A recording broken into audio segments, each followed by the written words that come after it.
পারিশ্রমিক দিতে হবে। অবিলম্বে বনমিত্রদের ন্যূনতম পারিশ্রমিক 15,000 টাকা করতে হবে। অবিলম্বে বনমিত্রদের মাসিক বেতন 15,000 টাকা করতে হবে। চলছে নইলে আন্দোলন চলছে, নইলে আন্দোলন চলছে। ত্রিপুরা বনমিত্রদের সংগঠনের ডাকা আজকের ডেপুটেশনে দলে দলে যোগ দেন। ত্রিপুরা বনমিত্র সংগঠনের ডাকা আজকের ডেপুটেশনে দলে দলে যোগ দিন।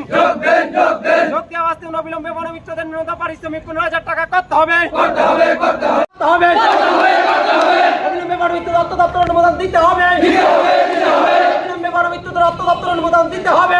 অবিলম্বে বনমিত্রদের 30 দিন করতে হবে। ডেপুটেশনে মিলিত হয়েছি। আমরা আরো অনেকবার, আরো 4-5 বার আমরা পিসিসিএফ স্যারের কাছে এসেছি, কিন্তু আমাদেরকে উনি আশ্বাস দিয়েছিলেন আমাদেরকে বেতন বাড়িয়ে দেওয়া হবে এবং আমাদের 30 দিন করা হবে, কিন্তু এখন পর্যন্ত আমাদের কোনো শুরু হয় নাই। তাই আমাদের যে পরিস্থিতি হয়েছে, আমাদের না খেয়ে মরার মতো পরিস্থিতি শুরু হয়েছে।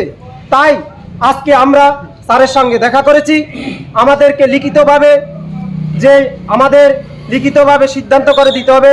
যদি আমরা বনমিত্রদের বাঁচার গ্যারান্টি সুনিশ্চিত না হয় তাহলে উনি লিখিত দিতে হবে, আর না হয় আমাদেরকে বনমিত্র থেকে বাদ দিয়ে দেওয়া হোক, তাও আমরা রাজি। কারণ এই টাকা দিয়ে আমাদের বাঁচার মতো কোনো রাস্তা নেই। তাই আমরা স্যারের সঙ্গে দেখা করতে এখানে এসেছি। আপনারা বন মন্ত্রীর সাথে দেখা করছেন? আমরা বনমিত্র অনিমেষ স্যারের সঙ্গে আমরা 2-3বার দেখা করেছি, কিন্তু উনি কিচ্ছু করতে পারেন না।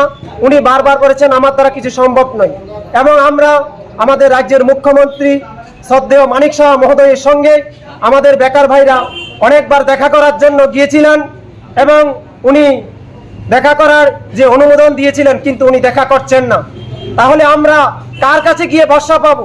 আমাদের বাঁচার পরিস্থিতি কি? এই হলো আমাদের অবস্থা। আজকে আমরা বারবার শিক্ষিত বেকার যুবকরা, বিএ পাস, এমএ পাস ছেলেরা বারবার আমরা একবার পিসিসিএফ স্যারের অফিসে বারবার আসছি, কিন্তু আমাদের কোনো সুরাহা হচ্ছে না।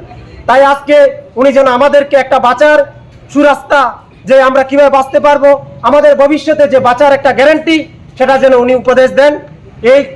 এখানে যতক্ষণ পর্যন্ত উনি আমাদের কোনো একটা পরামর্শ দেবেন না, আমরা এখান থেকে যাব না। আমরা এই সিদ্ধান্ত এবং এই প্রতিজ্ঞা নিয়ে এখানে এসেছি। সারা রাজ্য জুড়ে আপনারা